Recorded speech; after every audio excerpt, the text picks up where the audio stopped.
Hi everybody. So basically right now I'm going to do a quick Periscope of the workbook for today's TSM mental training session. Just kind of like show what the basic fundamentals are that I think make a mentally strong athlete. And then I want to record 2 sessions of the Mind Games TV show live so you guys can watch that kind of like as a pre-show before it gets put up on YouTube. Right now, I'm gonna check Twitter real quick and make sure that like this Periscope thing went out, and because I don't want to start like before people can hop in if they want to see this workbook. So give me 1 sec. Oh, and somebody's awake. Hey, good morning, Cora. Yeah, Yellow Star's here. He's an early riser. It's like 6:30. Of course, I already been up there. I'm just live streaming real quick. I got to record 2 shows, so if I'm bothering you, just let me know. Okay. All right, so here we go. So basically, what we have here, start out with an introduction, like what is sports psychology, and kind of talk about like the idea of pursuing mastery in a sport. So like, how do you take something beyond just skill and take it to thinking of it holistically, like physical, mental, spiritual kind of training. And then I have 2 stories, or the story of Michael Phelps in the upcoming Olympics here. Like last December, he had a crushing victory in his swim meets in Texas, and there's a whole story on Sports Illustrated about his recovery for that. And then I talk a little bit just about the general science that kind of displays the basic principles for that. And then we talk about like motivation. So what is your ambition? Because ambition is the driving force. Here's a good quote that I said just now and wrote down.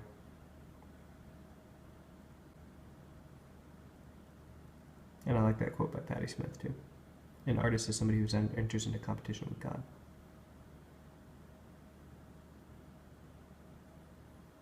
So it's basically about ignoring emotions and acting on your values. Okay. Then we have here, we're going to take a quick like inventory of their physical, mental, and focus skills. And then we're going to talk about Kobe Bryant as like a scientist instead of just an athlete. So, he approaches the game from every different angle, spiritual, mental, physical, and talk about like what the difference is between what Shaquille O'Neal calls scientific dogs versus dogs. So what does a lol dog or a scientific dog look like? Okay, and then going over the week. So here we go, performance, training, aggression, teamwork. And start with the performance mindset. Tap the screen, give me a heart if you've ever been in flow state. Like what being in the zone feels like. Like just hit a couple taps on the screen. Anybody been in the zone before? Okay. By the way, feel free to comment. You can type and you can ask questions, and you can also let me know like if you can hear clearly and stuff like that. So don't be afraid to comment. Okay, and then the last thing we're doing today is talking about the science of the competition moment. So testosterone, noradrenaline, adrenaline, cortisol, some key principles, and then a hint. This is actually for the next day. Thanks for the heart there. Okay, so you've been in the zone before. Fantastic. All right, and then this is from Peter Young. He's a master's, just recently graduated master's level sports psychology trainer. So I'm also a sports psychology trainer. Neither of us are sports psychologists. Although I think he has his undergrad in sports psychology, or in psychology now that I think of it, but I'm not sure. But anyway, this is something that he came up with his supervisor as a way to like have teammates kind of pull each other out of tilt, and I love it. And I'm going to try it out for the first time here at TSM. Basically, you sear your teammates: support, empower, accountability, respect, and you kind of do the one that they need most. And this is an awesome comic.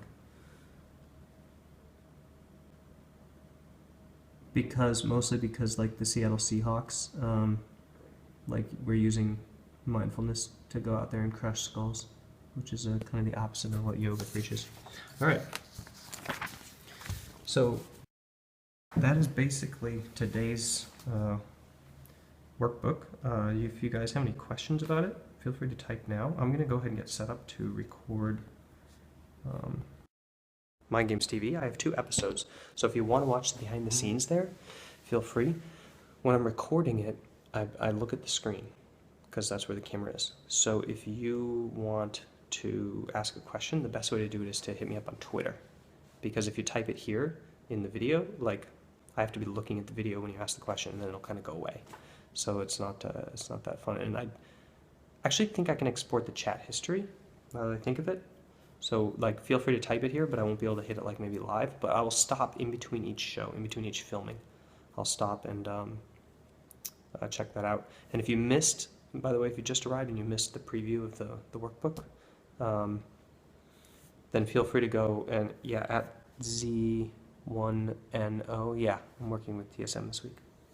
So we're gonna crush it. I guess it's kind of like, I think we're playing CLG this weekend maybe. So, or yeah, so it'll be very nostalgic.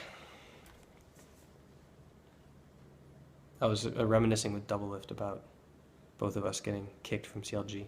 I wasn't really kicked. They just think I'm too expensive, I think, basically. So, yeah, so we'll see. No, I can't live stream the actual workshop, I don't think. I mean, I didn't ask, but I wasn't going to. I was going to ask, like, hey, can I live stream this workshop you're paying a bunch of money for? I mean, I don't think that it would matter to me. Like, I don't care.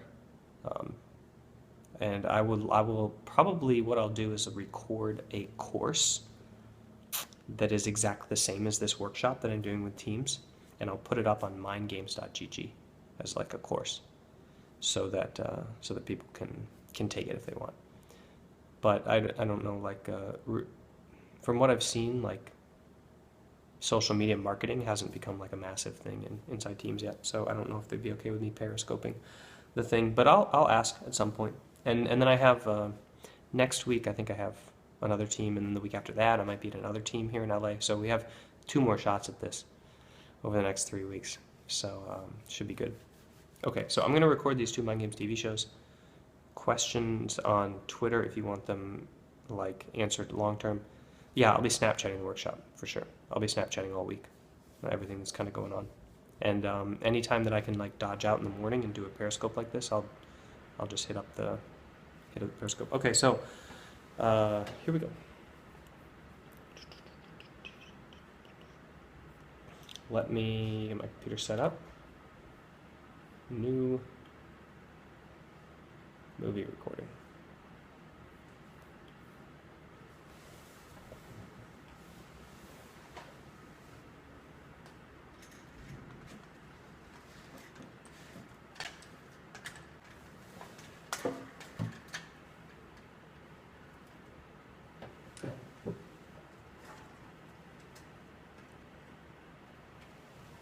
Okay, that's nice.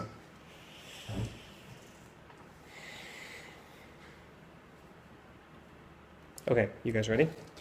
Yeah, if you don't want to stay for the behind the scenes filming of Mind Games TV, then thanks for stopping by for the workshop prep. When I stop this Periscope in like 30 minutes, the my Snapchat username is Mind Games Weldon. Just check out my Twitter profile. Then when the Snapchat stops, or when this Periscope stops in like 30 minutes, there'll be a VOD up on Twitter, and then you'll be able to check out the workbook that I just showed everybody.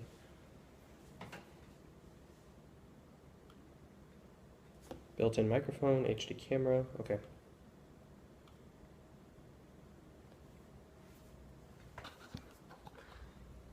Hello, this is my Periscope. Follow on Periscope. I was just showing you to the audience. Today I talk about preventing tilt, climbing rank on a time budget, and soothing your star player. Hello and welcome to Mind Games TV, episode 64. I have a fun session today, and I'm streaming it first of all from the back side, so live streaming it here on Periscope. So, see, hi Periscope. So if you want to catch the behind the scenes, like, follow me on Twitter, and you can check out behind the scenes. And today, I was actually able to kind of show the guys and gals, I assume, the workbook that we're going to be kicking off today with TSM, and kind of showing them like what I see as the fundamentals for mental performance. All right, so the first question is from Quake. It says, how do I prevent myself from going on tilt and getting frustrated? So this is the million-dollar question, of course. Preventing yourself from going on tilt, I personally don't think that's possible. I mean, I think that like everybody's going to have a bad day at some point. Like you can make yourself really mentally robust, affects your performance. So if you're tilting internally and your performance is fine, then are you really tilting? I mean, we've seen examples of this in elite sport where Michael Jordan, Kobe Bryant were like severely on emotional tilt, but it didn't impact their performance that much. And it really comes down to like just having the mental resilience to say like, I don't care if I feel bad, I'm going to do what's necessary. And a lot of people get that when they're playing on stage. Like they're like, I don't care that my teammate didn't follow my orders or whatever. I'm super adrenaline pumped and I want to win anyway, so I'll just like ignore that insult and I'll keep going forward.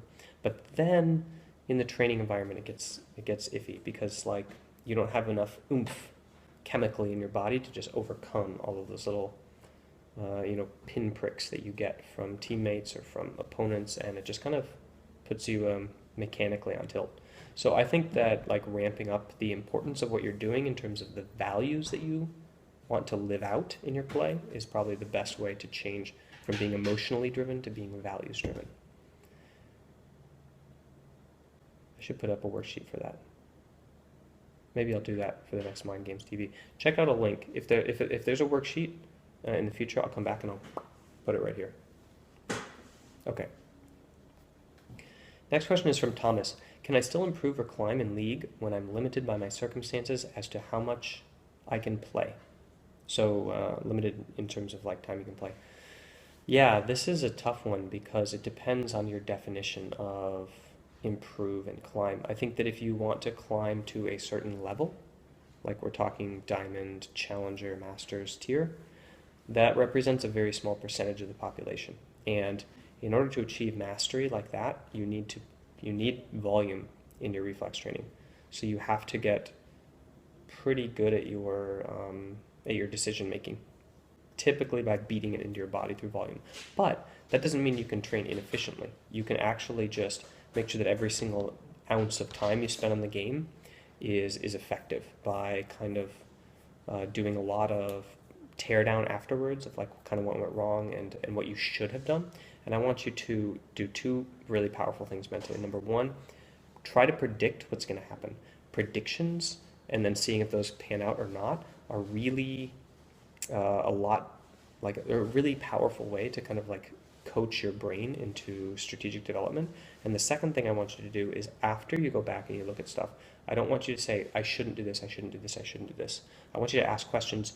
What if I did this? What if I did this? What if I did this? Because that opens you up and opens the brain up for a lot of, I want to say like active learning and growth versus like kind of just stagnation in trying to prevent scenarios and situations. Okay. Good question. Thanks. And by the way, you should check out my podcast with, I think it was, Alish Knezhnik Freeze from Copenhagen Wolves, now of LA Renegades. I did a podcast with him where he talks about how he was able to train up to a high level with very limited playtime. And I think it was mostly just like through kind of one of the principles I was talking about, preparation beforehand, and then deep focus when he was actually training. And then the other thing you can do, by the way, let me go back to this question from Thomas, is you can actually tackle the mental skills you need in the game outside the game. So you can do everything else better. You can be more fit. You can look like when you're watching esports for fun, you can be strategizing instead. You can be analyzing and thinking like, why are they making these decisions? You can, have better nutrition. You can do all sorts of different stuff outside of the game to kind of like make that 10, 20, 30 minutes in the game like more powerful. Okay, final question. From Travis, how can I stop my star player's temper from flaring up in-game as the in-game leader, as the captain?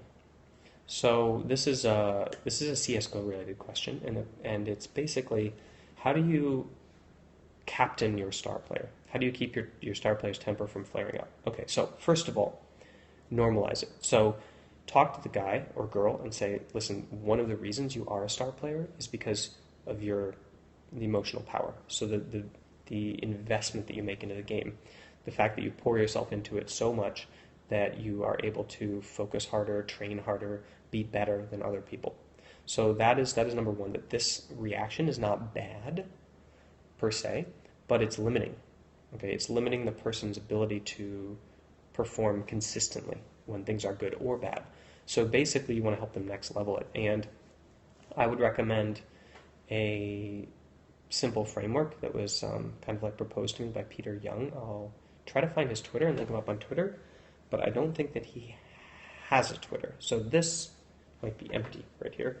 But I'll check. And it's basically to sear him.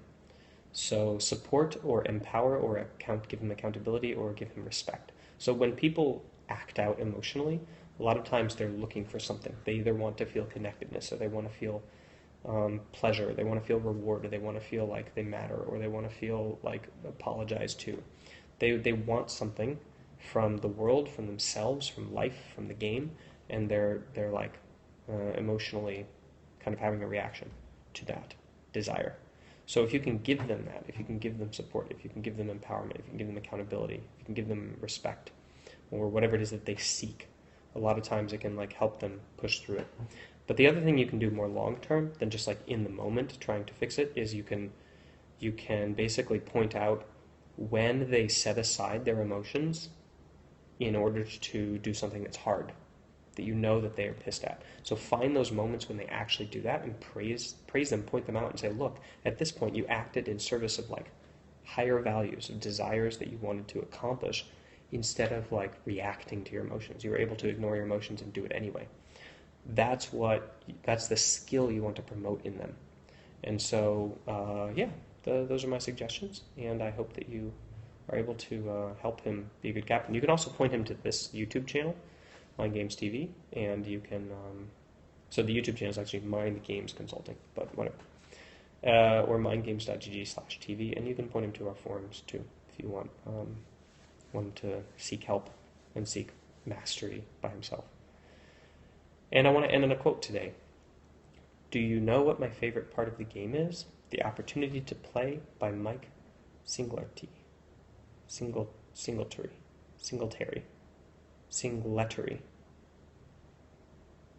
Something. Mike S. All right, I'll see you next time, and follow me on Snapchat. Mind Games Weldon. I would show you my Snapchat like I normally do, except that right now I'm periscoping, so I can't. Sorry.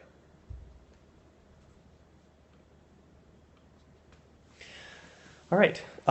So I actually got 2 questions on Twitter during that show from TF Own Kenobi, who I think is Adam Cogswell from the Trinity Force podcast. I hope that is him. I don't know if it is or not.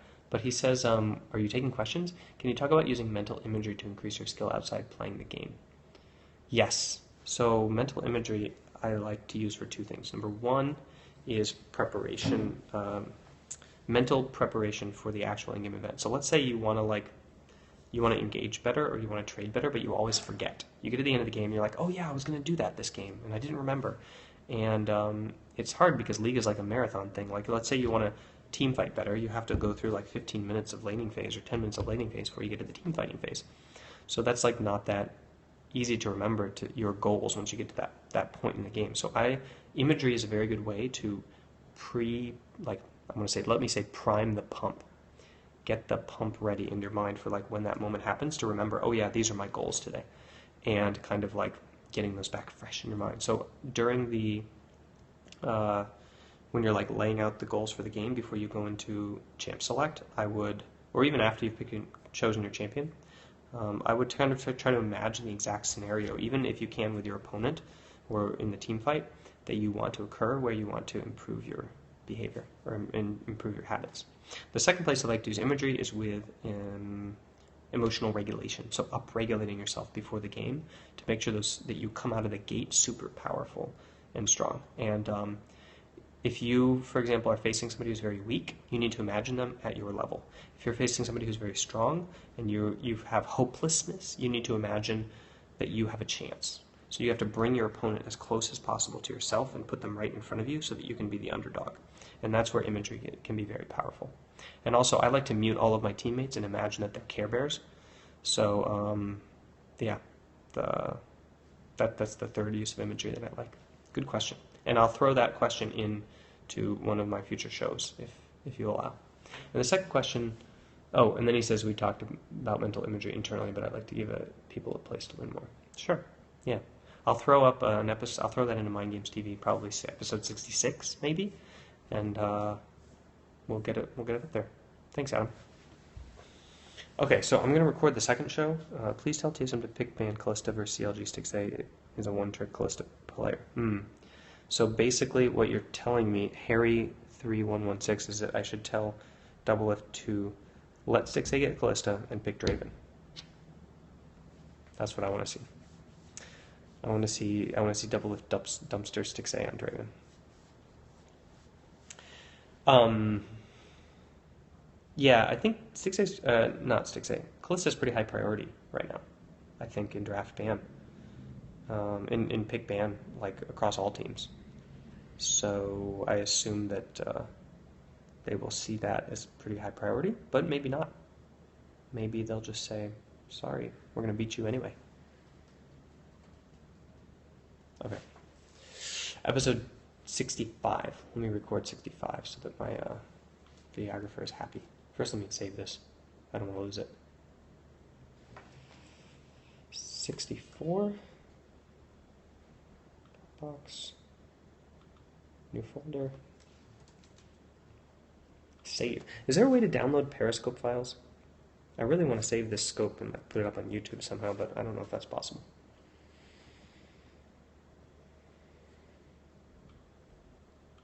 New movie recording. Okay. Test. All right, we're good to go there. Let me pull up the show notes. Somebody's here. I hope it's not Parth. All right. Your last one was saved on Twitter. It's saved on Twitter for like 24 hours, but then I don't think it's like permanent. I don't really know. Hey, I'm just recording a quick show. I hope you don't mind. Parth is here. And I'm live streaming it also. But if you want to set up your desk like next to me, I kind of accidentally took your spot. Morning. The coaches are showing up. All right, this will be my last show, and then I will. Then I got to get to work. Okay. Remember, while I'm recording the show, I can't look at Periscope. So if you have any questions, write them down on Twitter, or wait till I turn back to you after the show, and then ask them then. And hello, Chris. Nice to see you. Good that you joined me. All right.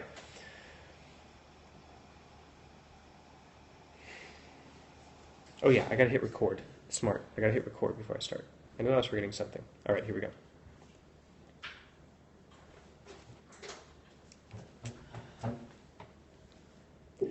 Today I talk about building discipline in a team, the difference between rank and performance, and reflecting on your goals.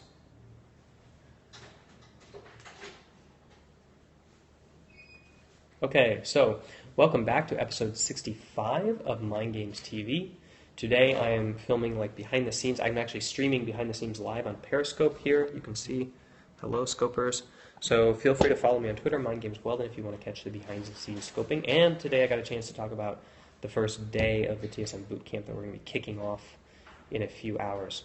So let me dig into the show and kind of burn through this quick because the coaches are filtering in and I don't want to take up anybody's space or time. All right, so the first question is from Anonymous. Actually, I have two anonymous questions today. What is a good way to build self-discipline in a team? I think this is from a CSGO player. Okay. How would I answer this question? There's so many different ways. So you're asking for a good way to build self-discipline. Well, I think that I'm going to assume that you have a distributed team. Like, in other words, everybody's in their own house and you're just meeting together to play online. That's like the worst case scenario for building discipline.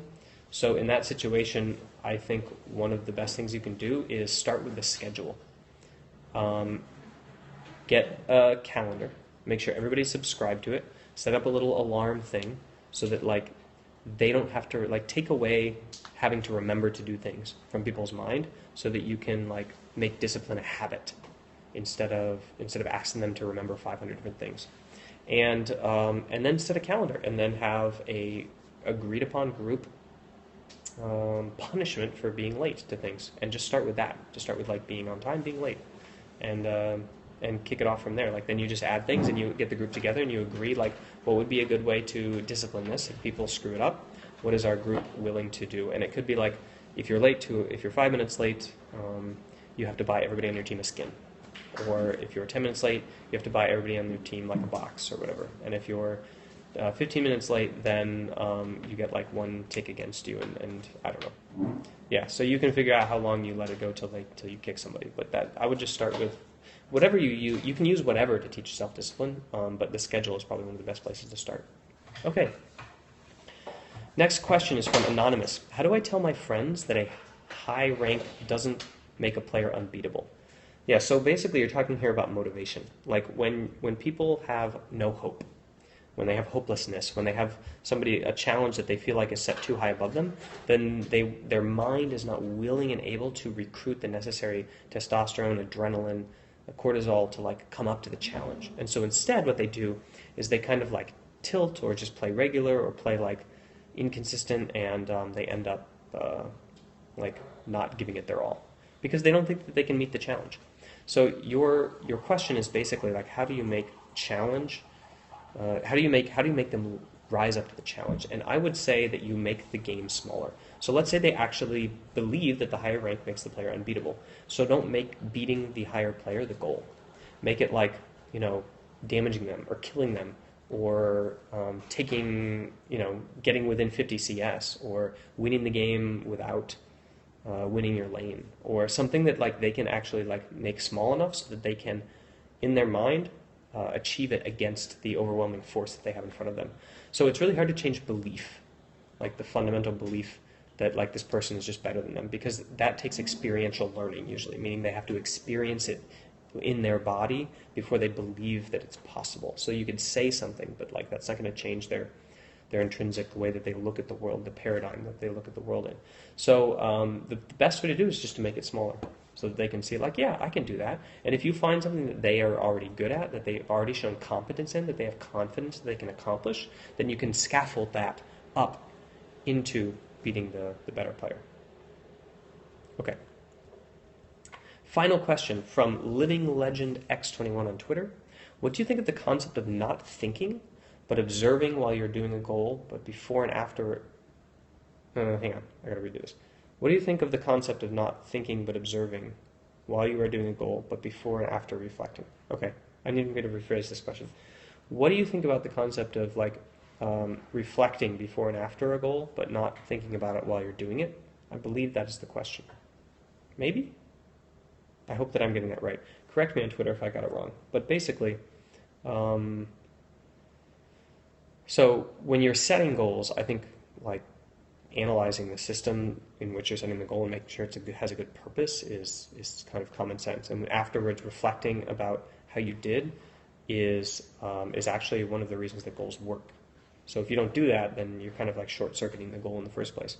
And it doesn't really matter what you do when you're trying to achieve the goal, because the focus should always be on your training and on your play. And goals aren't really about trying to amp up your focus. They're about trying to direct your focus.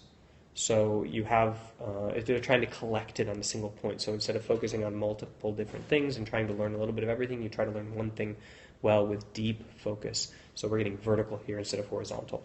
And so if that's what the goal is doing for you, then you're doing it right. And if that's not the goal, if the goal is not functioning in that way, then it's kind of like more about motivation, like just getting up and going, and less about learning. So those are two different applications of goals, and they both work just fine. And I want to end today on a quote by M.H. Alderson. If at first you don't succeed, you are running about average.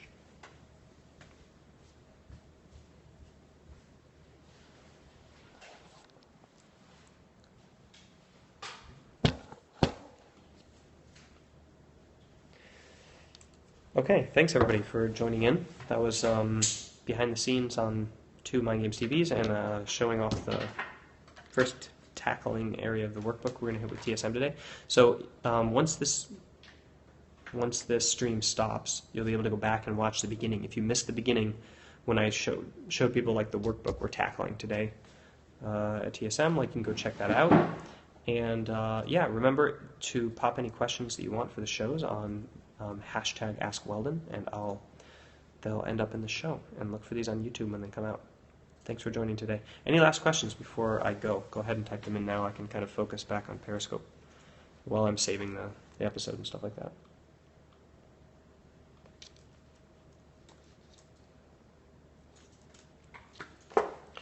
How about, do you have any questions for Parth or Jarge? Because they're like sitting right here at the table. Do you guys want to say anything to Periscope?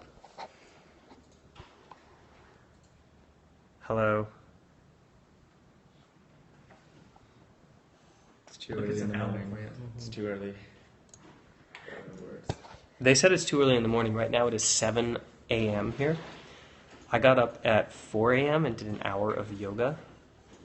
So they're complaining, but I don't believe them. Callisto One Trick Pony on CLG. What's his name? His name is Stixay. Oh, I was not supposed to answer that. That was for them. Sorry. Well, good job. This guy has commented multiple times. He's like, please don't let Stixay have his One Trick Pony. Please don't let Stixay have his One Trick Pony. What? Stixay is not actually a one trick. Stixay plays multiple ADs. Apparently, it's an AD carry. Apparently Stixay is a competent AD carry and plays multiple ADs. And plays multiple champions. So they're not scared of his one trickiness, apparently. You have a Discord app shirt on. That's awesome. Yeah. I'm actually using that now for my Mind Games community. And oh, it was in the office one day. I was like, okay, Yeah. let's do this. it's I think it's gonna be awesome. Have you guys used Slack in TSM? We have tried, but right now we're using Trello for most of our stuff. Okay. So it's a combination of Trello and Skype.